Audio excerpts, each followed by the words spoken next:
on, guys? Your boy, Coach Ant. I got Coach David right here, one of my guys over here at CA Boxing. Tonight's topic is going to be defensive responsibilities, man. I want to say thank you to everybody who tunes into No Days Off November. For those of you guys who don't know what No Days Off November is, I basically go live every single day for the month of November, and I give a different topic, a different video. Either we're going to go over, some fundamental skills, maybe we'll do some Q&A, maybe we'll talk about nutrition, maybe we'll just talk about fitness, mindset. I mean, this is something that I've been doing every single year since basically 2020. This is the 4th year in a row that I've done it. And this year, man, I almost didn't do it this year, but decided that I had to do it, right? I got my own facility now. I've been super busy running my classes, didn't really even promote or even give people a heads up about this, you know what I mean? But I want to say thank you to everybody who has been showing up. And if you're not watching this live, if you're watching this later on, hey, man, thank you. You know what I mean? I know not everybody can catch it in real time. My goal is to get you guys and give you guys as much value as possible. Let me go ahead and say what's up to some of the people in the chat real quick. We got my man, Tim, I see you, baby. You gotta change your name to Tim so people can know your real name, man. We got Halo Youth Music. What's going on, champ? We got Kirk in the building. We got Sean Breezy. We got Money Stack and Coach David. What's good? Look at that, Coach David. You're already getting some love in here. We got Amir. All right. We got Emil. All right. So listen, guys. Let's get right into this topic, right? We want to talk about defensive responsibilities. So, first and foremost, come over here and make sure that I got you in frame. All right, don't mind me, guys. I'm my own videographer, my own producer here at the gym. All right, so first and foremost, we're gonna keep it real basic. We're gonna start off with the basics. So he's gonna get in his boxing stance, hands up, right? And the first defensive responsibility is just bringing your hands back to your chin, right? So he's gonna go ahead and pop a jab. Jab. See, he's throwing his jab. Pop. Again. So he's bringing his hands back. Do it again. Bang. Right? So there you go. That's the first one. So we're starting off with baby steps. Bringing your hands back to your chin. The reason why that's such an important defensive responsibility is because you don't want to have to overthink defense, right? So if he's right here, he pops a jab, and oh shit, he just blocks the shot. I mean, there's been times where I sparred in the past and I've even competed in the past where I blocked a shot. I'm like, oh, I'm just glad my hand was there. You see what I'm saying? So just your hand coming back to your chin gives you a little less things to worry about. So let's go ahead and demonstrate right here, right? Same idea, okay? Same thing, bring it back. As simple as that. Do it again. So that's even if I put a little bit of speed on it, the fact that he's bringing his hand back, okay, gives him that defensive responsibility. Now, I know there's a lot of people out there who've seen my videos on Philly Shell, the Shoulder Bro. You got guys out there who talk about fighting with their hands down. And to me, as fantastic as those defensive styles are, they're not for the rookie.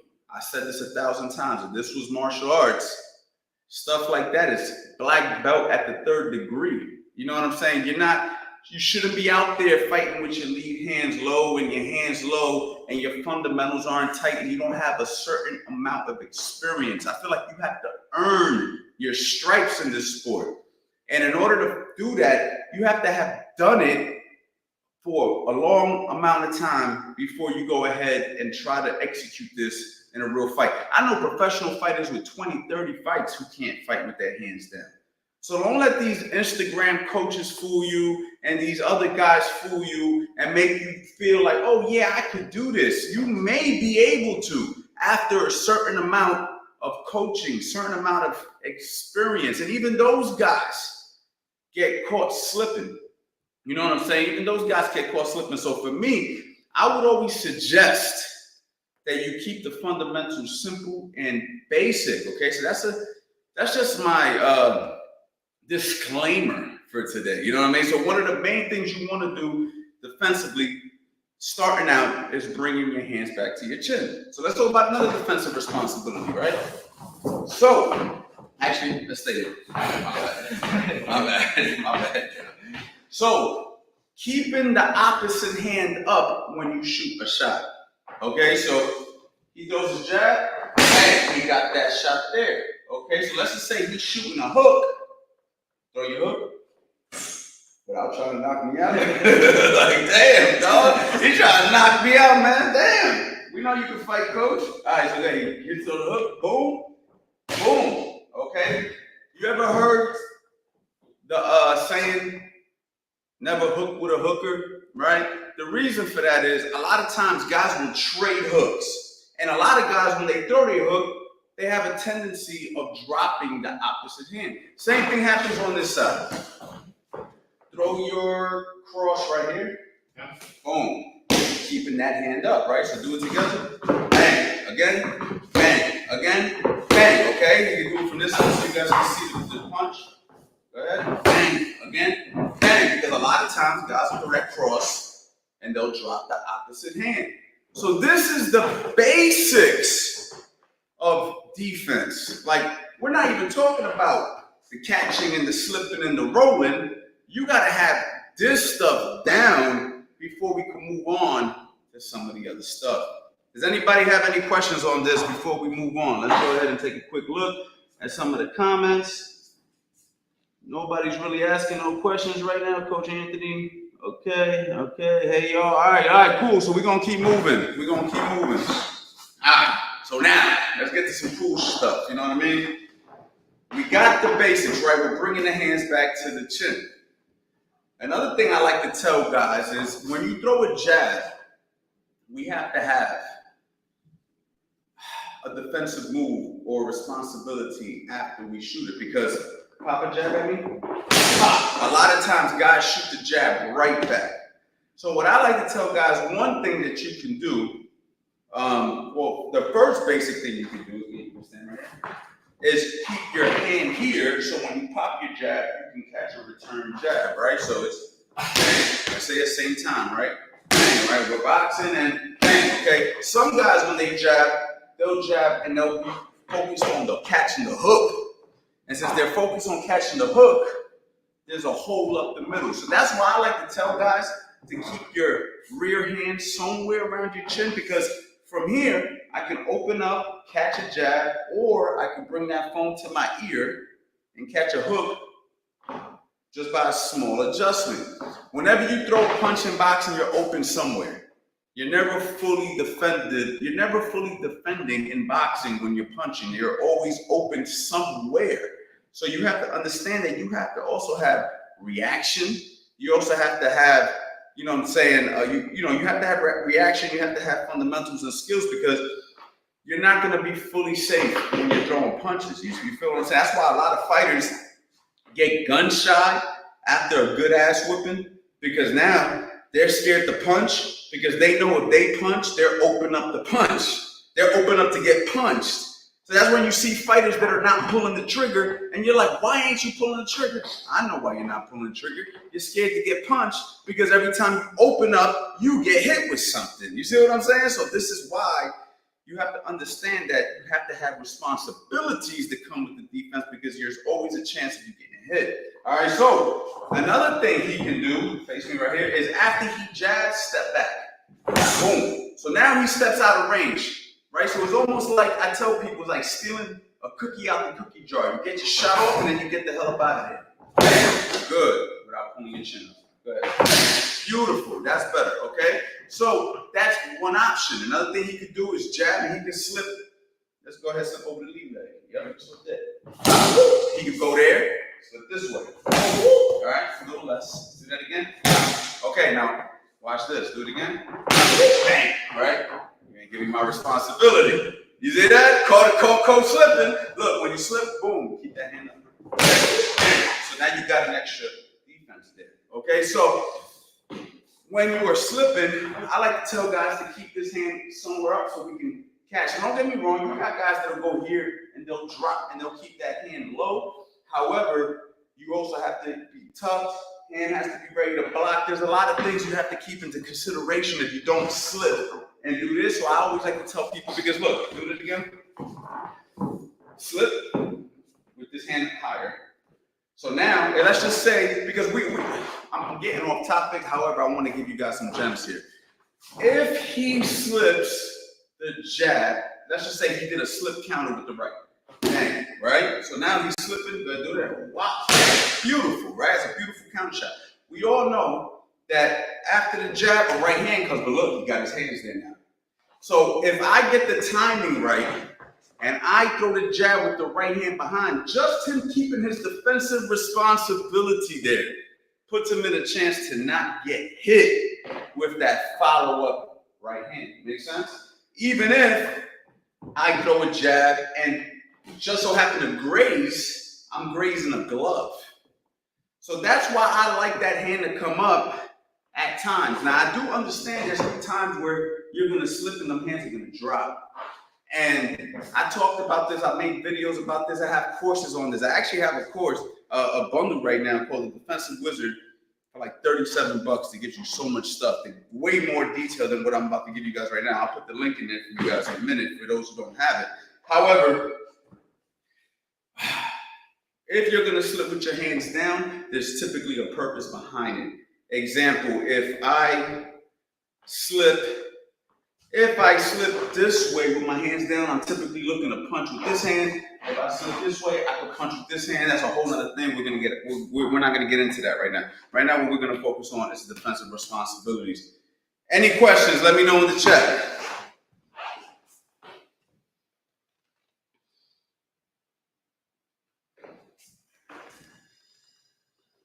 The thought about being glad my hands was there also. Yeah.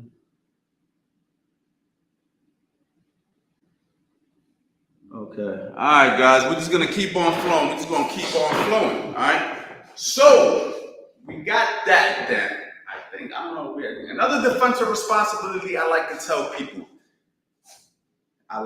See, you guys, make sure you guys hit the bell notification and the like button and all that, because this is the type of stuff that, we teach at seminars and here at CA Boxing Gym located, I'm giving it to you guys right now. Giving it to you guys. Why? Because I have fully dedicated and devoted myself to giving you guys free game. So, for the month of November only. All right. So, all right. So another thing I like to tell guys is when you finish with your rear hand, which is the cross, I like guys to roll out. So example, he throws the cross, bang, bang. Okay, do it again. Bang, bang. Okay, so good.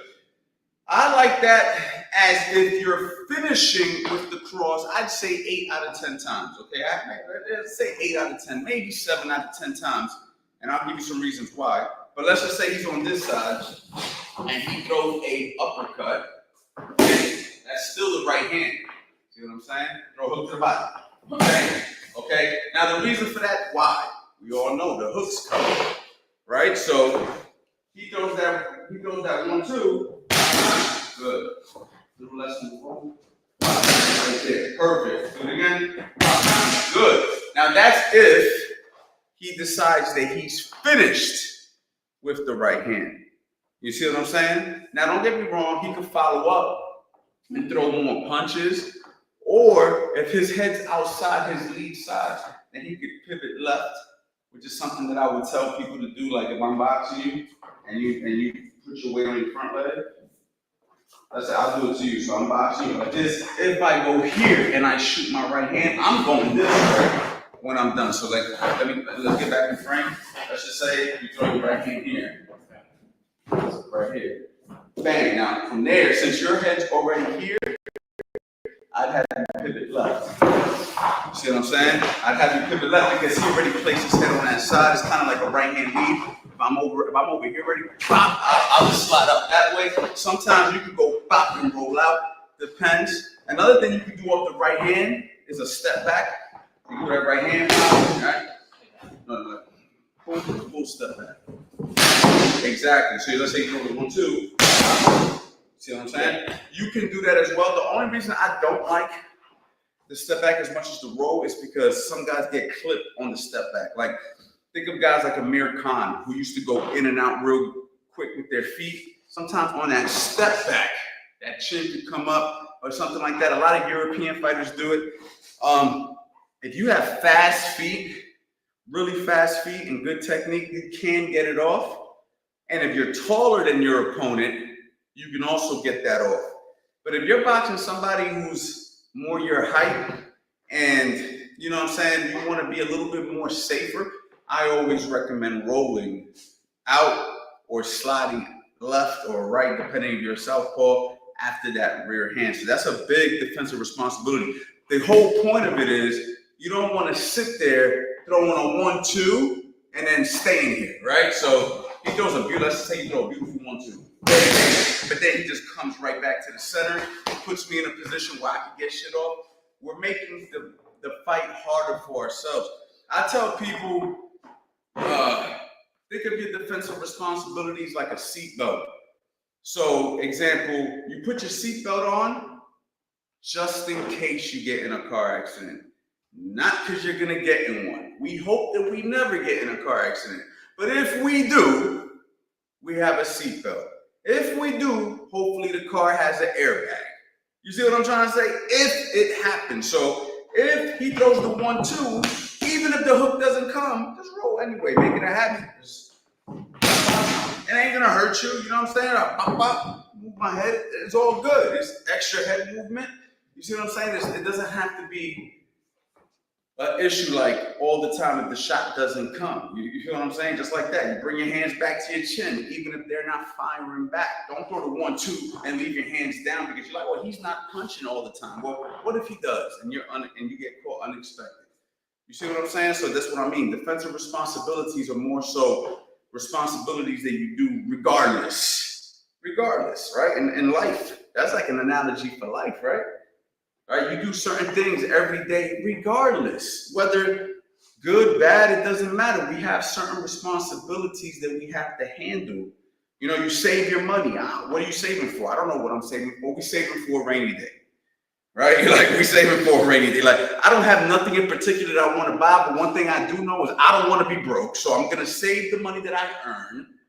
And then one day when I want something, I can buy it, right? Same idea, man. Even if the punches don't come, we build these habits so then we don't run into these difficulties when we fight a guy at a higher level. Because a lot of times you can get away with a lot of shit when you're boxing somebody you're 10 times better than. But what happens when you box somebody better than you? Or what happens when you box somebody on your level, right? Shit gets a whole lot more difficult. Then I can get in the ring right now after not sparring for years. You put 10 beginners in front of me, you'll think I'm Floyd Mayweather. Guaranteed. You'll be like, damn, coach is nasty. But I ain't getting in the ring with Canelo right now. I can promise you that. You see what I'm saying? I ain't getting in the ring with some of these other killers out there. I ain't doing that. Why? Because there's levels to everything. You feel what I'm saying? But, you know, so that's what I'm trying to, you know, let some of you younger fighters out there know. You feel me? Let me go ahead and answer some more questions.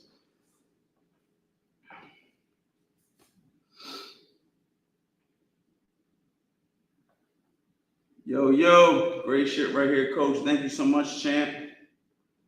My man Muhammad tapping back in. We got Petty Creek Ranch. A couple days ago, you briefly talked about moving your head off the lead hook. How do you properly roll off the lead hook? All right, cool. Good question. Good question. How do you properly roll off of the lead hook? Well, it's real simple. Same direction that you shoot the shot. So he's throwing the lead hook. He's gonna go. He's an orthodox. He's gonna go to his left. He shoots the shot. Bang, bang. Okay, shoot. Bang, bang. Okay. Now the beautiful thing about rolling under the same direction, he's actually in position for a number of things. All right. So let's go back over here. He's too slow. He rolls under. He can shoot a hook to the body. Beautiful, beautiful. Do it again. Okay? Or he can shoot a hook to the head. Bang. Ooh, see that? Or he can bring a lead up or cut up the center. Bang. Okay? So there's different things he could do up that lead side, or he can simply just pivot out and slide out and start from a new spot. Right? So or the cross, depending on the distance. I like the jab better. Yeah, the jab, but it's a little bit better. So let's do that a little cleaner for the people.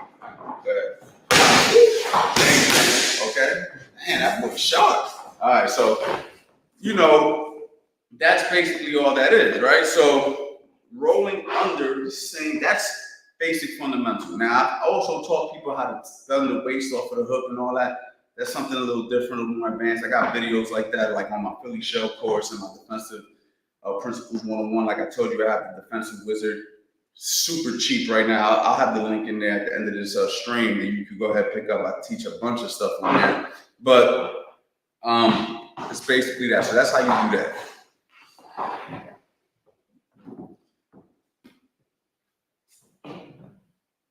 Oh, for Dudo, yo, what up, coach? I see you, man. Oh, sorry for going down here while I'm reading these comments, man. I need a third person here when I have a demonstrating partner. All right. That's the chart. All right. I thought that was something else. I had the bundle I've had the bundle for a few years now. If you don't have it, it's worth it, especially with the holiday sales that drop this time of the year. Thank you so much. Thank you so much, champ. I'm not gonna lie, my coach keeps catching me slipping out of my stance and off balance when I snap my jab and roll. I mean, listen, so this is actually a good thing for me to talk about. So we talked about this early today at the end of class. Me and Eddie was talking to one of the members at our facility here. My bad. And I asked him, I said, how do you like it? He's like, well, I like working on the basics. You guys focus a lot on the basics and stuff like that. And the whole thing is this: a lot of people want to learn a lot of stuff. But the basics is what's gonna have you get into that next level. So if, like, for instance, if I'm throwing a jab and I'm leaning forward, why would I be prepared to do anything else other than properly throw that jab? If I'm in my stance and I'm too wide, or my foot's behind the other foot, why would I have a guy focusing on anything outside of focusing on his stance? So this is the thing, guys. Like, a lot of people want to move ahead and skip steps and get to the fun, intricate stuff, but you have to have the basic stuff down. So it's very important, guys, that you guys don't get away from the fundamentals and the basics. So your coach keeping you in position and making sure you're doing those basic things correctly is a good sign, because trust me, I got a lot of shit in my brain that I could be teaching people here at my gym, but if they're not ready for it, we're staying on the basics. We're staying on the jab. You know what I mean? I love doing these type of videos and giving you guys these advanced ideas and stuff like that. However, if you're not ready for it, you're not ready for it. You know what I mean? So you just have to know where you're at, be honest with yourself, you know?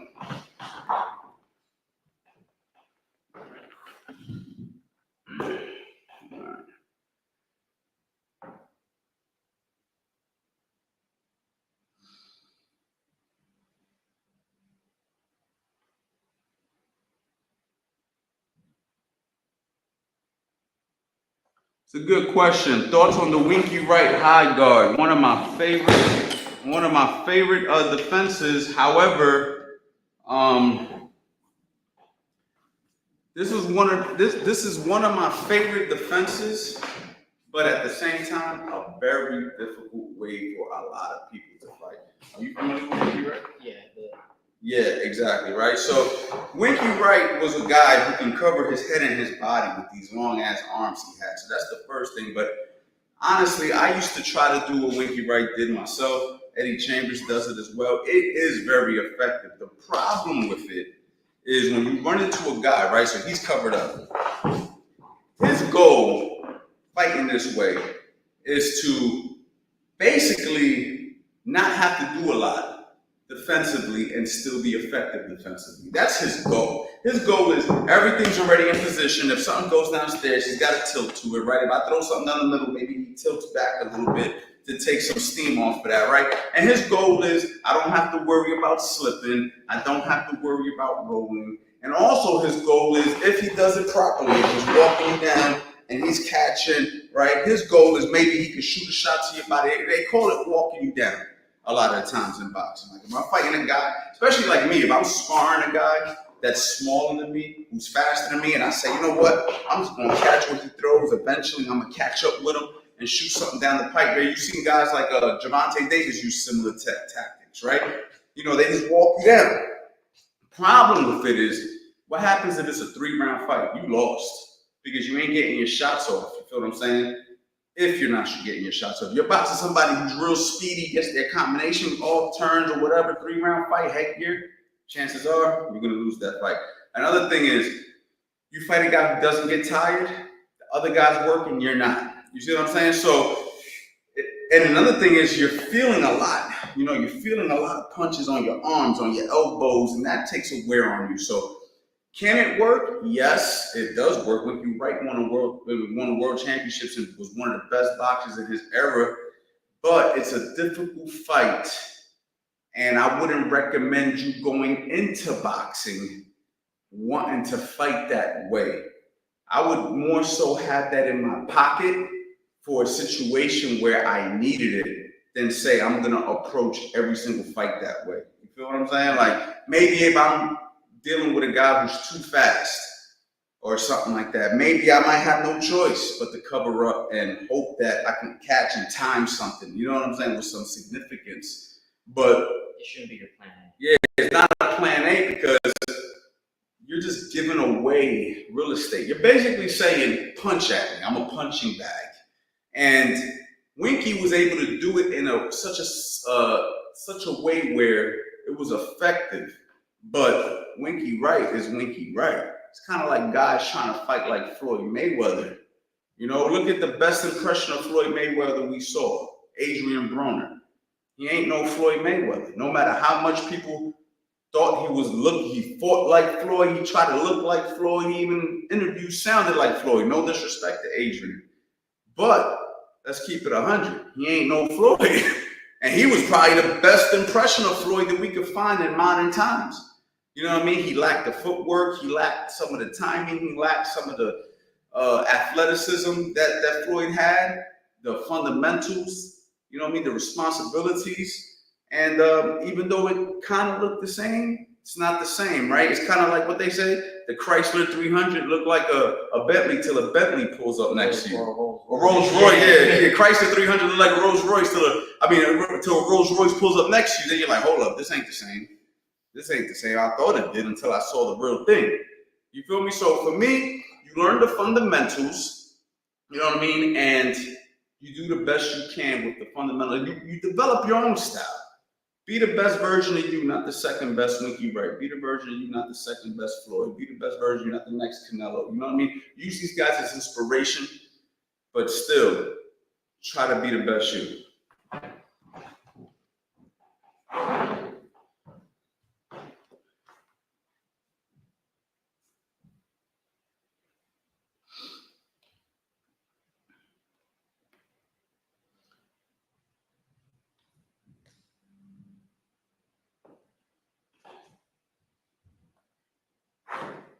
My boy Jerome said, let's go, Coach David.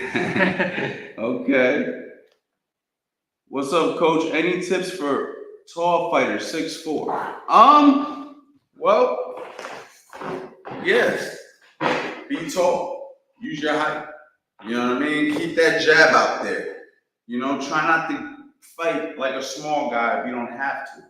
You know what I'm saying? Like, that's really the best advice I can give you. A lot of tall guys have to realize they're tall. So one thing I would say is, like, for instance, I'm boxing him. Now, I'm not 6'4", but I have a height advantage on him right now. So my goal would be to keep him here for as long as I can, as opposed to going here with him and giving him the advantage as a shorter guy to get those short shots up the center. So for me, keeping true to my advantages. Now, the issue is not every tall guy feels comfortable fighting tall. And I've worked with a lot of tall guys who actually feel more comfortable on the inside.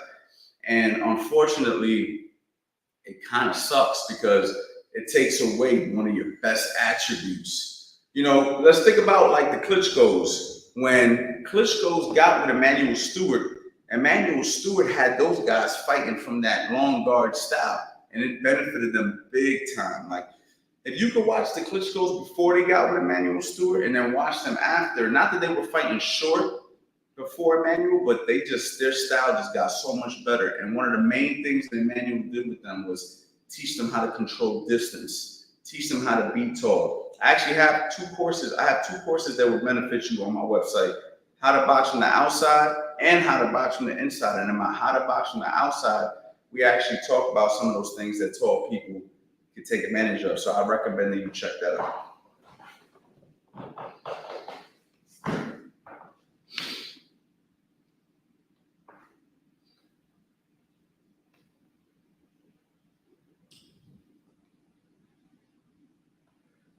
Y'all hit that like and subscribe button.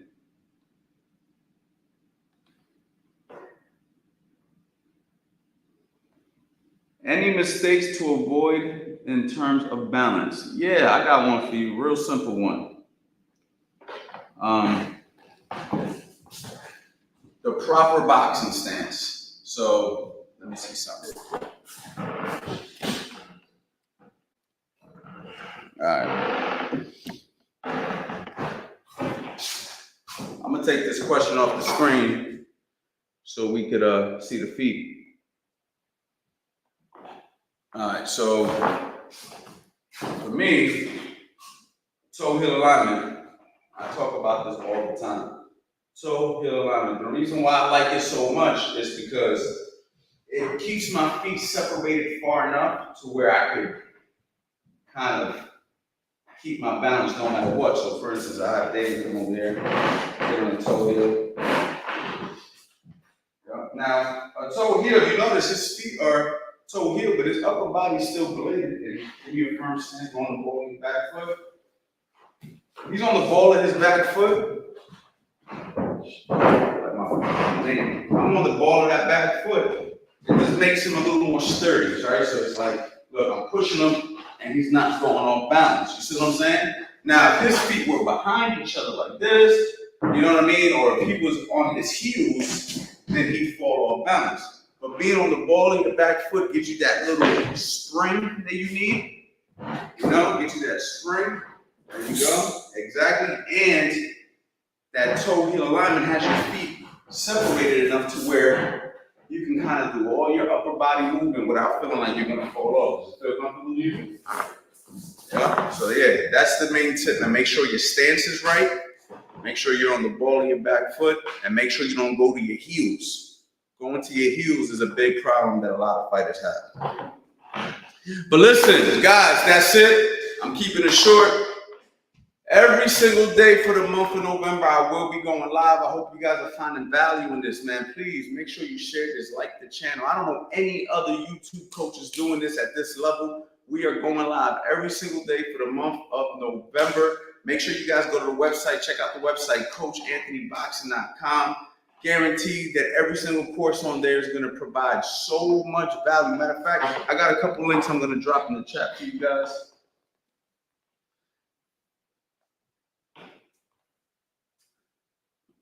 Oh, well, I actually have to do this correctly. All right, right here. So listen, this first link is my beginner boxing bundle, 3 courses for 47 bucks. 3 courses. That first link is the beginner boxing bundle, 3 courses for 47 bucks, guys. Build you from the ground up 1.0, 2.0, and my footwork drills. Highly suggest that you grab that. And today, the topic is the defensive responsibilities. So I highly suggest that you guys grab this, the Defensive Wizard, which gives you Defensive Principles 101 in the Philly Shell System for $67, y'all. $67, y'all. Can you believe that? You can't even get 20 minutes with me on the mitts for $67. I got like 20 years of experience on those 2 courses. You feel me? What else do I got for you guys? Oh, how can I forget? For only 37 bucks, My killer combo, man. You guys want to have punch variations? You guys want to learn over 150 different combinations that are effective in real time, real boxing? I got Fast Eddie Chambers. Oh yeah, for the record, Fast Eddie Chambers is on these courses as well. Check out the 150 killer combos, man. 37 bucks. 37 bucks. Look at this, man. I'm like an infomercial giving you guys freebies, basically. All right, and the last one. Last one.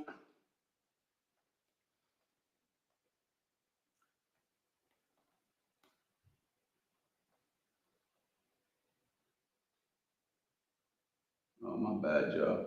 I need a third person, man. Who wants to come work and be the third guy?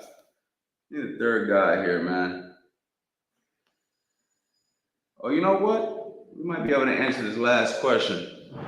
The Master Boxing Bundle, all 16 of my courses for 90% off, over 90% off. So if those right there sound like something of interest to you, go ahead, check it out. Somebody talked about this though. I see a question, man, that I keep getting today, man. It's like 2 questions. The pendulum step. We literally just had this. Yeah, we just had this. So we're talking about that with Kirk. With Kirk, right? Kirk asked that question, the pendulum step. I never even used that term my whole life. I gotta be honest. This is like new language to me, but it's basically an in and out rhythm. Is that what I'm recording? Okay, so basically like what the Ukrainian fighters are using nowadays and stuff like that. For me, I just call that a rhythm. So for me, it's just a rhythm, but I think it's effective. I just think that it's not for everybody, and I don't think it's necessary to be done the whole entire time you're boxing. I think that you can use it in spots, because if not, you're gonna end up gassing yourself out, I feel. Unless you've been fighting like that since you was 8, like Usyk and Lomachenko, all these other guys who are like top level Ukrainian guys. They've been fighting like that their whole entire life. Of course, you're gonna be effective. You feel me? But for like the regular guy who's just learning how to box, I think you use it in moments. For me, it's just an in and out bounce. Unless there's something else to it that I don't know. Maybe I need to do more research on it. I never use this terminology. So I'll take a little bit more look into the pendulum step, and maybe we could talk about that tomorrow. So make sure you guys hit the like button, subscribe. Oh, let me give you guys my number for those who don't have it. You guys can text me at 215-709-5437 against 215-709-5437. We had Coach David in the building. He is one of the coaches here at CA Boxing Gym, located at 221 Florence, New Jersey. You guys want to go ahead and get a fantastic boxing experience, learn from myself, Coach David, Coach Fast Eddie Chambers. Make sure you guys come down and check it out. Thank you so much. Peace and love.